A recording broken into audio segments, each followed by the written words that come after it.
शिखर। उनीहरूले सम्झिए म केवल निमेषभर झुल्किएर बिलाउने निहारीका हुँ। उनीहरूले सम्झिए म केवल निमेषभर झुल्किएर बिलाउने निहारीका हुँ।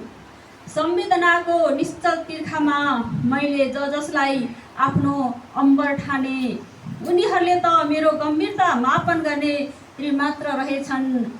प्रहारको रापबाट पलाएको आन्तरिक उज्यालोले मलाई मेरो निजताको गरिमा देखायो। म अञ्जुलीको जल थिइनँ, म अञ्जुलीको जल थिइनँ, म त स्वयंभित्र मुस्कुराउने अनन्त महासागर थिएँ। अब म स्वाभिमानको अभेद्य परिधि रेखाङ्कन गर्छु।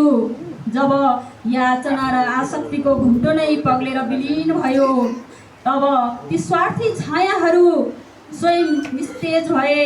अहिले मेरा चेतनामा न आगमनको कम्पन छ, न सामिप्यको तृष्णा, केवल म, मेरो अखण्ड अस्तित्व र अक्षय शिखरको अमूल्य मिठास हुँ। केवल म, मेरो अखण्ड अस्तित्व र अक्षय शिखरको अमूल्य मिठास हुँ। धन्यवाद।